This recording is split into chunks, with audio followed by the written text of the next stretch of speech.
Hi, this is Brent Grover speaking from Evergreen Consulting on behalf of Advanced Supply Chain Solutions, powered by IBIS. This month's topic is investing in e-commerce.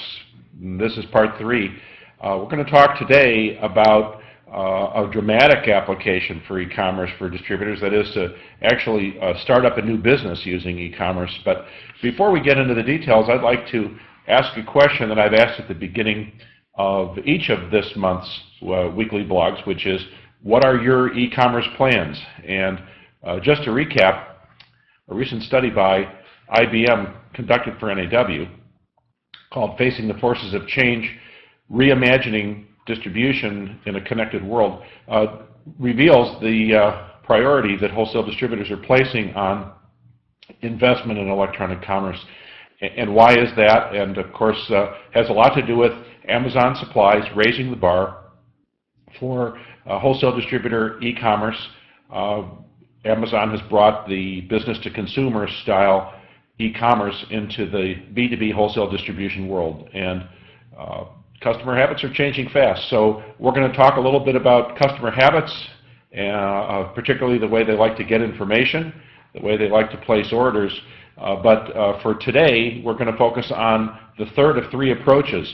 Last week we talked about going after new customers using e-commerce as a differentiating tool. The first of the 3 sessions we talked about keeping the customers you have, sort of a defensive posture for e-commerce investment. This week is about creating a new business using e-commerce as the method, which of course is by far the most expensive and the most dramatic way to use e-commerce in a wholesale distribution world. But thinking about your strategy and looking at other companies, a few are investing very heavily. I'm going to mention a couple of details about that. Some are using acquisitions as a way to break into the e-commerce world. Others really don't even have the low-cost structure that's needed and don't have the know-how, and they're just trying to figure out what to do. So let's talk about those in a little more depth. First of all, I'm going to mention W.W. Grainger, a big company in wholesale distribution, a distinguished company, but one with a long history in electronic commerce. All the way back in the 1990s, Grainger, before the internet was really available to most customers, was using CD-ROMs as a way of getting their big red catalog into a new medium.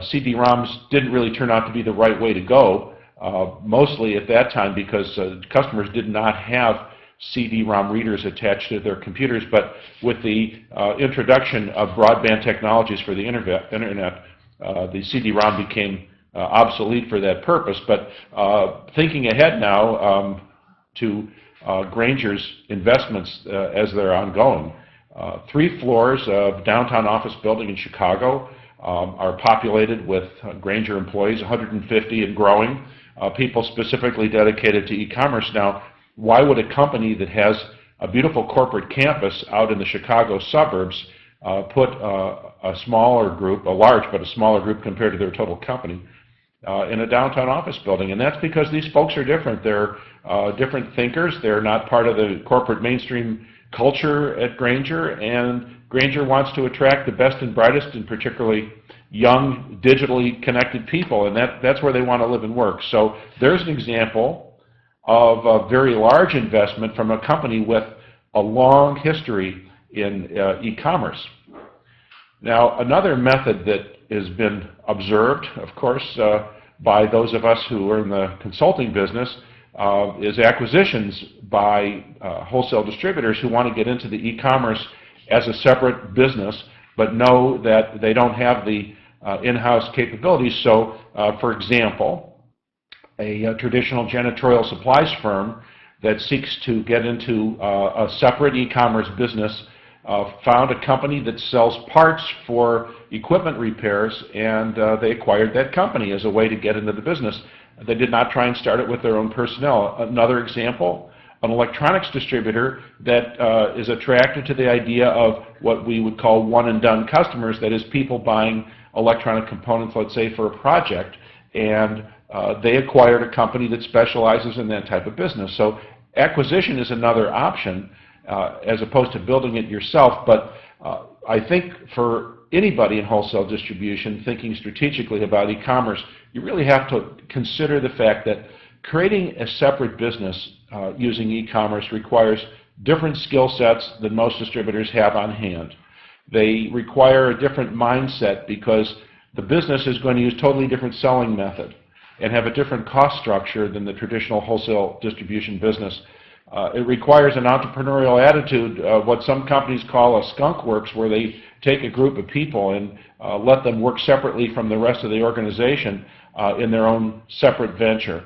So think about cost structure for a minute, and I think it's obvious that wholesale distributors have very high selling costs, and many look at electronic commerce as a way to reduce selling costs.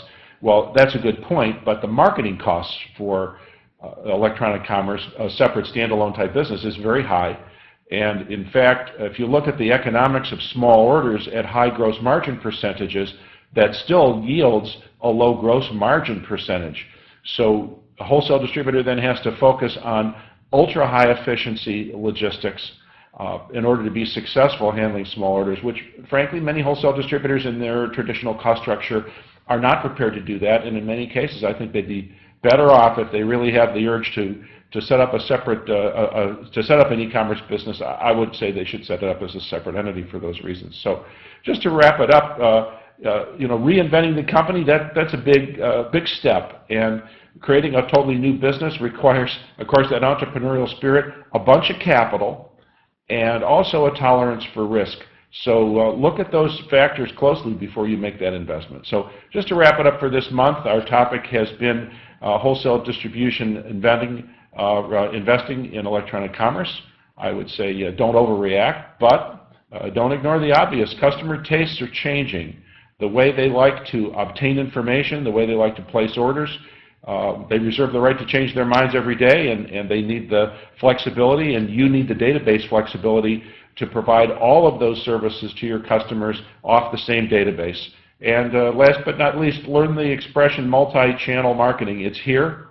You're going to need to participate in it, and it's an important step for you to make right now is re-examine your e-commerce strategy and decide how you're going to invest. So till next week, this is Brent Grover from Evergreen Consulting speaking to you on behalf of Advanced Supply Chain Solutions, powered by IBIS.